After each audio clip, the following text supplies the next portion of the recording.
Okay, so time to hear from one of our innovation sponsors, and really pleased to welcome, first of all, Ella Patel on behalf of Vortex. Part of Marston Holdings, Vortex helps organizations to unleash the impact of real-time data and predictive analytics to achieve their net zero goals.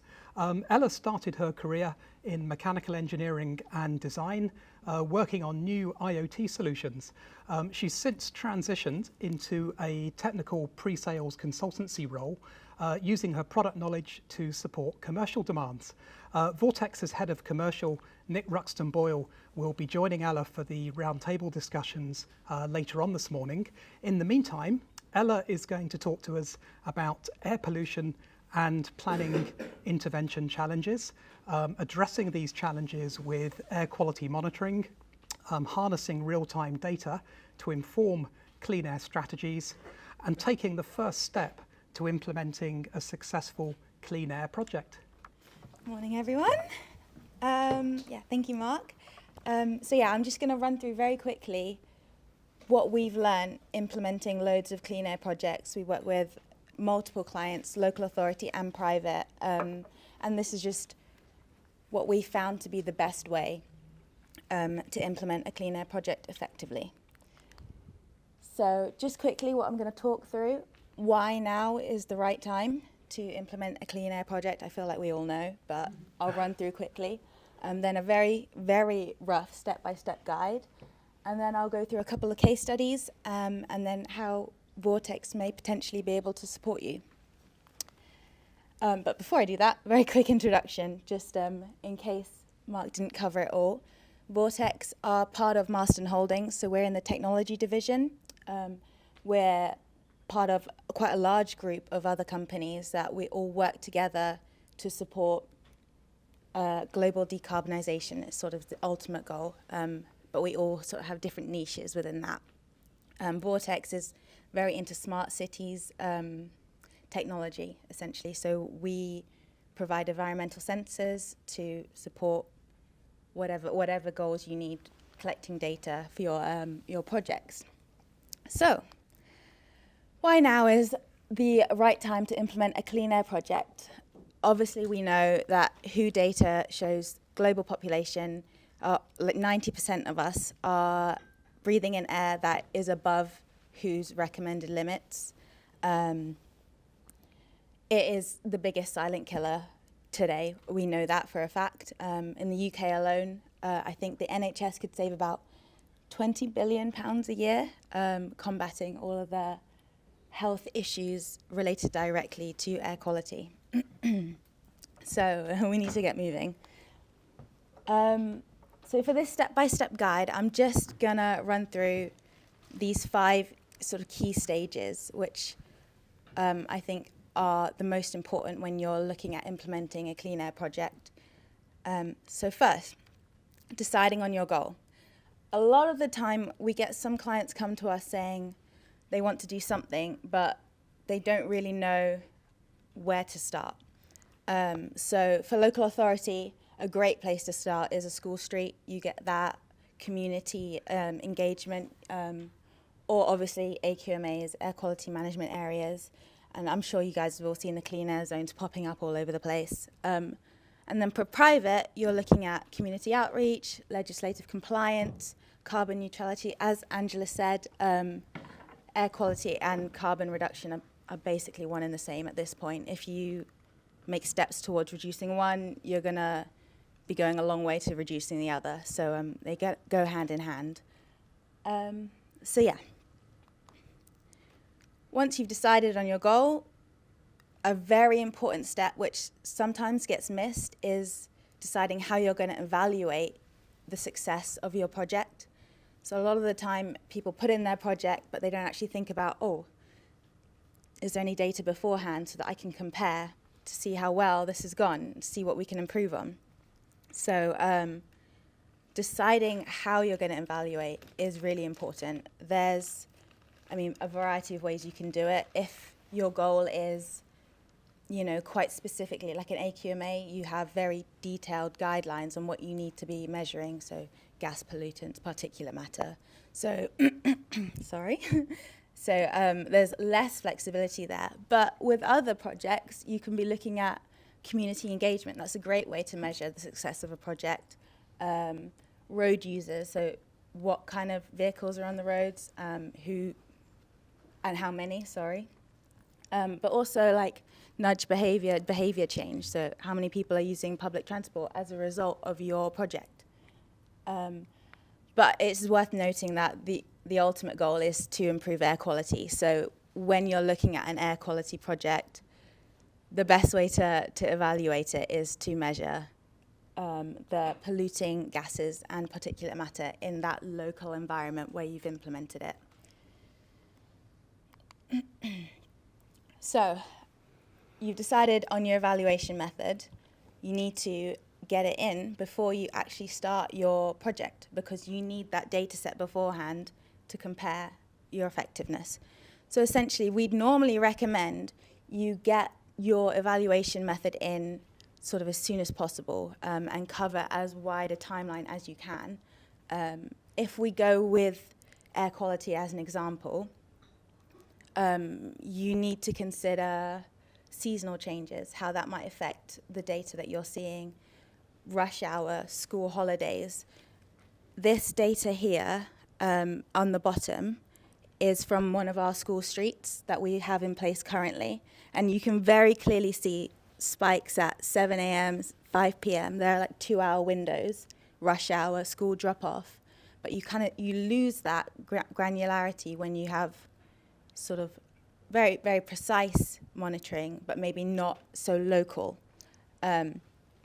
So when you are doing your pre-data collecting, you can identify all of the peaks and troughs and eliminate them. So you're only looking at what your project is actually doing, rather than being confused by, variations that just happen because of the behavior of your community or the environment.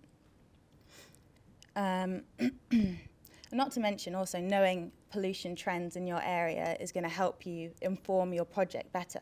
So if you know that rush hour is your problem area, then you can focus your project on solving rush hour pollution. So, okay, you've done your pre-data collecting, and you're ready to implement your project. Now, we'd normally recommend a 2-phased approach for this one, and they often run concurrently. So there's the engagement piece, which is particularly important for local authority, we found, and then obviously the implementation itself. So with engagement, if you're making a change to a community, you really need to have that community on board. We've seen projects fail just because the community have decided that they don't like the change, they don't feel listened to, they weren't involved, it's been forced upon them, and then it's had to be ripped out. No one wants that. So working with the community, doing forums, surveys, making them feel listened to and respected is a critical part of a clean air project. And then implementation. So there's loads of ways that you guys can implement a clean air project. If we go again from the example previously, from rush hour traffic, you're looking at traffic calming measures. There's the passive option, speed bumps, narrowing of the roads, obviously. But there's also a smarter option, using technology to support your clean air projects. So with the rush hour example, there's only actually 2 hours where you have a problem.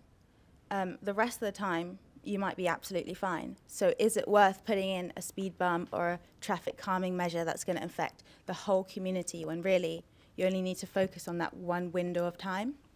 So that's where technology, like some of our sister companies, can support you. And I don't know if you guys have heard of some of the newer clean air zones, obviously. But a lot of them are camera operated now. So it's AMPR, they look at vehicle registration, and it's certain times. So there's all this cool creative stuff that you can do with technology to support you. And if you're not sure where to start, a good way to go is to talk to a consultancy. So Project Center, one of our sister companies, they do that all the time. It's their bread and butter, and there's always a way to find a solution, and normally at an affordable, rate. Okay. So you've put in your project, it's all going well, hopefully. Collecting the data afterwards. So obviously we have our before data set, we need our after data set, and we need the correct software in order to be able to interpret and understand that data. So this is our portal here, but as you can see, it's all very neatly put together. You want everything outlined clearly, and then you can, manipulate that data. And basically do your comparison. So obviously the top there is a very simplified before and after, but then you can go a step further.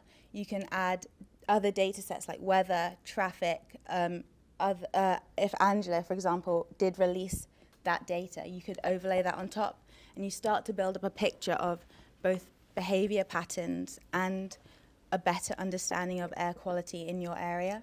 And from there, you can iteratively make your projects better, more targeted, more effective. So now I'm just going to very quickly run through a case study for a local authority and then also a private one.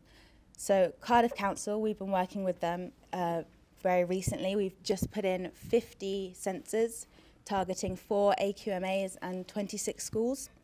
So it's quite a significant deployment of our air quality sensors to complement their existing network. So obviously they have their AURN sites and their diffusion tubes, but they wanted a bit more of a granular view of what air pollution looks like along their streets, along their by their schools. So that's where we sort of stepped in to support.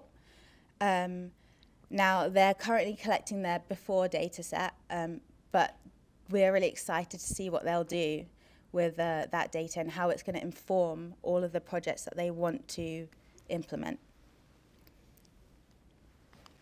And then second case study, an unnamed British steel manufacturer. So we work with a lot of private companies who perhaps their operations are not the best for the environment and they're pumping out a lot of pollution. As you can see from that photo there, that's after 2 years on their site. So it's a harsh environment, one might say. The sensor works fine, but it is dirty.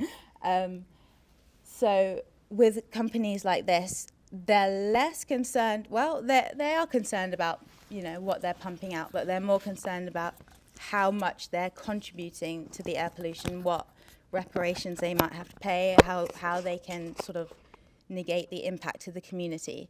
But first, understanding how much they are actually responsible for is the first step in being able to prove what they need to pay for, or do to combat it. So there's different approaches, but either way, your first step is always collecting the data and understanding it. This company actually also we have another product called a VTX Mesh, which is a network, very low cost, very secure communication network, and they hang some of their other sensors off of our network. So you're getting all your data through that one pipeline. So that is also an option that people can use one of our services for. So yeah, finally, how can we support you? I've sort of touched on it as we've gone through the journey, but Vortex, we offer hyper-local, low-cost air quality monitors. So they're priced so that you can, put them along a street so you know exactly what you're looking at once you've implemented your project. Then we've got Project Center, VidAlert, so consultancy engagement. We can support you with all of that. And then all the way through to data analysis and evaluation. So whatever step on the journey you're on, if you need support with only one or many of those areas, Marsden Holdings as a whole and Vortex can support. these are just some of our other products. The two at the bottom are to enforcement. So a smart way to use technology to make sure that people comply to your projects. And then obviously our sensors, and then the one above it as well as enforcement.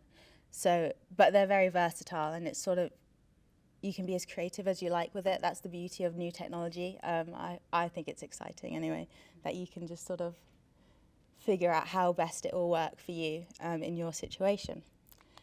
So yeah, thank you very much. If you'd like to know more, oh, sorry.